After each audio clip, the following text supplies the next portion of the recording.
महखाना बना होता है, और महखाने बने होने के कारण वो ओवरलोड होने के कारण पत्थर से कुचलने की घटना हुई, कटरबाजी जैसी घटनाएं हो रही। तो ये घटनाएं इसीलिए हो रही हैं कि शहर में।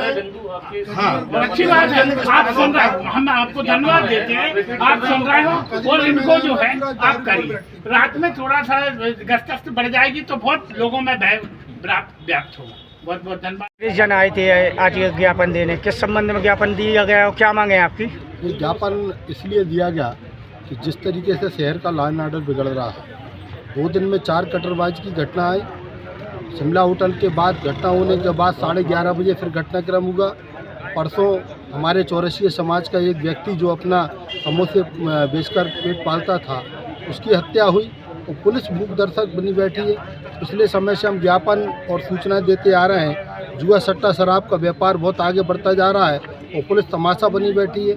हम इसलिए ज्ञापन देने आए, विश्वविद्यालय में आरएसएस के लोगों ने वहाँ पे पढ़ने वाले छात्रों के साथ सरेआम गुंडागर्दी कर उनको हथियारों से मारपीट की।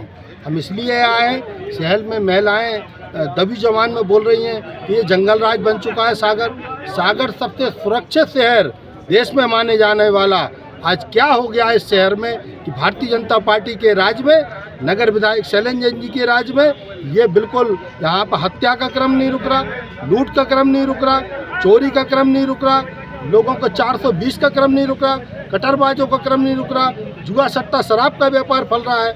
हम इसलिए फिर आगाह करने आए हैं और हमने एडिशनल साहब को बोला है कि आप कार्रवाई करिए। हम आपसे निवेदन कर रहे हैं, आम जनता के लिए आप वर्दी पहने तो वर्दी की रक्षा करते हुए, वर्दी की इज्जत रखते हुए आप इस शहर को सुरक्षित रखिए। भाई साहब, अगर इसके बाद भी अगर ज्ञापन लगातार दिए गए, आईजी मैडम को भी दिया गया और आज भी ज्ञापन दिया गया, इसके बाद भी अगर सुनवाई नहीं होती तो अगला कदम क्या रहेगा? हम विपक्ष की बात करते हैं, विपक्ष सकारात्मक बात को लेकर जहाँ भी जाना पड़े, हमें एडीजी के पास जाना पड़े, हमें आईजी साहब के पास फिर जाना पड़े, हमें इनके दरवाजे पे धरना प्रदर्शन करना पड़े, हमें इनके दरवाजे पे अनिश्चितकालीन हड़ताल करना पड़े तो हम करेंगे। क्या लग रहा है इस शहर को सुरक्षित करने के लिए हर संभव वो जो लड़ाई जो लड़ना चाहिए वो हम लड़ेंगे। क्या लग रहा है कि विपक्ष की आवाज़ को दबाने का काम किया जाता है? विपक्ष की आवाज़ सत्ता के दबाव में हो तो सकता है, लेकिन मजबूर हम इतना कर देंगे, इतनी बार इस चौखट पे आएंगे, इतनी बार इस दरवाजे पे आएंगे कि मजबूर होकर उनको कार्रवाई करना पड़ेगी।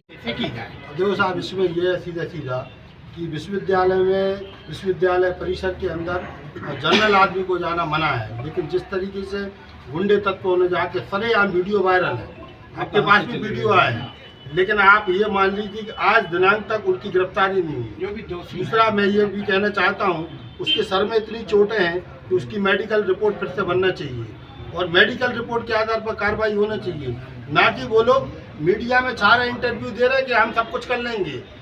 इस हिंदुस्तान में जातिवादी हम तय करेंगे, हिंदुस्तान में रहने का अधिकार हम तय करेंगे, तो पुलिस प्रशासन क्या कर रहा है? मैं जवाब दे सकता हूँ, लेकिन आपका ज्ञापन मैं पहले सुनना चाहूँगा, उसके बाद पूरा जवाब दूंगा। एक बिंदु है जो विश्वविद्यालय वाला आपको बताया, आपके संज्ञान में होगा और इसको रिराइट कर रहे हैं लोगों की जो समझ है। शहर के बीचों बीच बगैर 2 दिन में 4 जगह कटरबाजी की घटनाएं हुई हैं, एक आदमी की मृत्यु भी हुई है और कल भी हुए, और जनता ने लोगों को उस कटरबाज को पीटने का काम किया है। उसके बाद इसकी तो हम निंदा भी करते हैं। उसके बाद 10:30 बजे रात में लक्ष्मीनारायण वाटिका के सामने भी फिर इसके बाद चौरसिया समाज का जो व्यक्ति था, बहुत आम आदमी था, उसकी मर्डर हुआ है, तो इस पर भी बहुत संज्ञान लेने की जरूरत है। बारात में अभी पिछले दिनों गोलीकांड हुआ था, उसके लिए कार्रवाई आपने जो भी की है, और इसके बाद गोलीकांड गढ़पेरा मंदिर के पास सरेआम पत्थर से कुचलकर भी हत्या की गई है। ये सारी ऐसे स्थितियां बन रही हैं, इन पे अंकुश लगे। कुल मिला के हम लोगों का ये मोटो है। एक